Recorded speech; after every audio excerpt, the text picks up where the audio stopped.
हे students, आइए आज हम अपनी जो पोएम 2 है जिसका नाम है ज्योग्राफी लेसन, उसे लाइन बाय लाइन डिटेल में समझते हैं।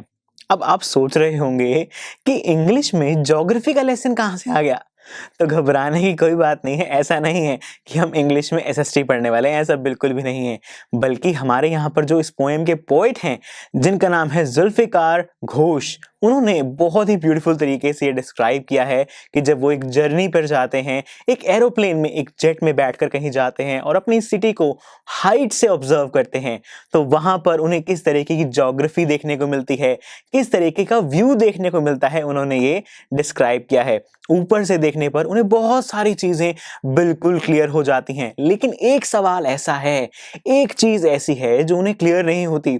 तो आइए उनकी इस पोएम को रीड करके ही हम ये जान लेते हैं कि ऐसी क्या बातें थी जो उन्हें बिल्कुल क्लियर हो गई ऊपर से देखने पर, और वो कौन सी एक चीज है जो इतनी हाइट से देखने पर उन्हें बिल्कुल क्लियर नहीं हो पा रही थी। तो आइए इसे एक एक लाइन करके समझते हैं। When the jet sprang into the sky, it was clear why the city had developed the way it had, seeing it scaled 6 inches to the mile. यहां पर क्या कहा गया है? When the jet sprang into the sky, यानी कि जब जो जेट था, जब उसने फ्लाई किया, जब वो उड़ने लगा, when it took off, और क्या हुआ वहां पर? It was clear why the city had developed the way it had. क्योंकि जब वो ऊपर पहुंचे तो उन्हें इतनी बड़ी सी जो उनकी सिटी थी, जब वो उसके अंदर रहा करते थे, जब वहीं पर वो रहते थे, जमीन पर नीचे रहा करते थे, उस समय पर वो सिटी तो बहुत बड़ी लगती थी। लेकिन जब वो उसे इतनी ऊंचाई से जेट के अंदर से देख रहे थे, उस समय पर वो उन्हें सिटी जो माइल्स और माइल्स लंबी दिखाई देती थी, वो सिर्फ 6 इंचेस में सिकड़ी हुई उन्हें दिखाई देने लगी, बहुत ही छोटी सी दिखाई देने लगी। और जब उन्होंने ये देखा, जब अपनी सिटी को छोटा सा साइज में देखा, तो उन्हें क्लियर हो गया कि देयर वाज अ प्लान। वहां पर उन्होंने सोच समझकर, जो बिल्डिंग्स हैं, जो रास्ते हैं, वो बहुत सोच समझकर बनाए गए हैं उनकी सिटी के अंदर। जबकि जब वो नीचे रहा करते थे तब उन्हें इतने अच्छे से समझ नहीं आता था कि यहां से ये गली क्यों जा रही है, यहां पर ये बिल्डिंग क्यों बना दी गई है, ऐसा कुछ नहीं था। लेकिन जब वो ऊपर गए, उन्होंने हाइट से उस अपनी सिटी को ऑब्जर्व किया, तो ये बहुत क्लियर हो गया उन्हें कि जो सिटी है उसे बिल्कुल प्लान्ड तरीके से बनाया गया था। इसके बाद कहा गया है, there seemed an inevitability about what on ground had looked haphazard, unplanned and without style. The jet sprang into the sky. वही बात फिर से कि यहां कहा गया है there seemed an inevitability.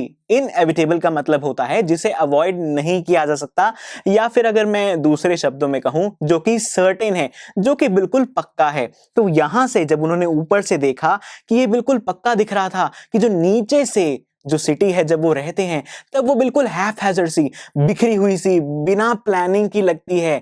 लेकिन जब वो उसे ऊंचाई से देखते हैं तो वो बिल्कुल साफ, बिल्कुल प्लान्ड दिखाई देती है, जबकि नीचे रहने पर वो हैफहैजर्ड, बिल्कुल अनप्लान्ड और बिना किसी स्टाइल के दिखाई दे रही थी। राइट, चलिए आगे बढ़ते हैं। When the jet reached 10,000 feet, it was clear why the country had cities where the rivers ran and why the valleys were populated. जब उनका जेट 10,000 फीट पर पहुंचा तब ये बिल्कुल क्लियर हो गया था। क्या क्लियर हो गया? कि जो कंट्रीज हैं जहां पर लोग रह रहे हैं, वो सिर्फ वही जगहों पर क्यों बनाई जाती हैं जहां पर रिवर्स फ्लो कर रही होती हैं। उन्होंने देखा कि जहां पर रिवर्स हैं, सिर्फ उन्हीं के आसपास ही सबसे ज्यादा कंट्रीज बसी हुई हैं, सबसे ज्यादा लोग रह रहे हैं, और जो वैलीज हैं वो सबसे ज्यादा पॉपुलेटेड हैं। उन्होंने ये चीज ऑब्जर्व करी, तो उन्हें इससे क्या समझ में आया, क्या चीज क्लियर हो गई? The logic of geography that land and water attracted man was clearly delineated. क्या कहा यहां पर इन्होंने? क्योंकि उन्होंने ऑब्जर्व किया कि जो रिवर्स हैं और जो वैलीज हैं, उन्हीं के पास सारे लोग रहते हैं। यानी कि जो लोग हैं वो रिवर के पास और लैंड के पास रहना चाहते हैं, क्योंकि रिवर से मिलेगा पानी, पानी के बिना हम जिंदा नहीं रह सकते, और जो लैंड है वहीं पर तो हम कल्टीवेशन करेंगे, वहीं पर तो हम अपने प्लांट्स, वेजिटेबल्स को उगाएंगे खाने के लिए। राइट, तो लैंड और वाटर दोनों ही बहुत इंपॉर्टेंट है हमारे लिए, सर्वाइवल के लिए। इसीलिए हमारी जितनी भी सिविलाइजेशंस हैं, जो भी हम लोग रहते हैं, वो हमेशा हम लैंड और रिवर, जहां पर दोनों चीजें अच्छी हों, वहीं पर हम रहते हैं। और ये जो ज्योग्राफी का जो लॉजिक है, ये वहां ऊपर से उन्हें बिल्कुल ही क्लियर हो गया। इट वॉज क्लियरली डिलिनेटेड, यानी कि उन्हें बिल्कुल साफ साफ दिखाई दे गया। When the jet reached 10,000 feet. When the jet rose 6 miles high, it was clear the earth was round and that it had more sea than land. यहाँ पर क्या कहा गया है कि जब और ज्यादा ऊपर उठा उनका जेट, जब वो 6 माइल्स हाई तक पहुंच गया तो उन्हें और पूरी की पूरी अर्थ बिल्कुल अच्छे से दिखाई देने लग गई और उन्होंने ये ऑब्जर्व किया कि जो अर्थ है वो बिल्कुल गोल गोल सी है, बिल्कुल राउंड है और वहां पर ज्यादा सी है और लैंड कम है। आपने कभी ग्लोब देखा है? ग्लोब एक छोटी सी अर्थ के जैसा ही तो होता है और आपने अगर ध्यान से ऑब्जर्व किया हो तो वहां पर आपको ब्लू पार्ट ज्यादा दिखाई देगा, यानी कि जो पानी है वो ज्यादा दिखाई देगा एज कंपेयर टू जो ग्रीनिश और ब्राउनिश पार्ट है उससे, यानी कि जो लैंड है वो कम है और जो सी है वो ज्यादा है। अब ये चीजें हमारे पोएट को अच्छे से दिखाई दे रही थी, but it was difficult to understand. अब वो बात आ गई है कि पोएट को क्या चीज समझ नहीं आई। अभी तक तो उन्हें बहुत सारी चीजें बिल्कुल क्लियर हो गई कि जो ह्यूमैनिटी है, जो ह्यूमंस हैं, वो रिवर्स के पास क्यों रहते हैं, वैलीज में क्यों रहते हैं, ये बातें बहुत अच्छे से क्लियर हो रही थी। अब वो फाइनल सवाल आएगा जो इतनी ऊंचाई से देखने पर भी हमारे पोएट को क्लियर नहीं हो रहा। But it was difficult to understand that the men on the earth found causes to hate each other, to build walls across cities and to kill. From that height, it was not clear why. तो यहां पर हमारे poet को समझ नहीं आ रहा इतनी height से भी कि इतनी ब्यूटीफुल जो दुनिया है, इतनी सुंदर दुनिया है, उसमें लोग एक दूसरे को हेट करने का रीजन क्यों ढूंढ लेते हैं, क्यों एक दूसरे को हेट करते हैं, क्यों एक दूसरे से लड़ते हैं, क्यों वॉर्स होती हैं, क्यों एक दूसरे से लोग नफरत करते हैं। ये चीजें पोएट को समझ नहीं आ रही।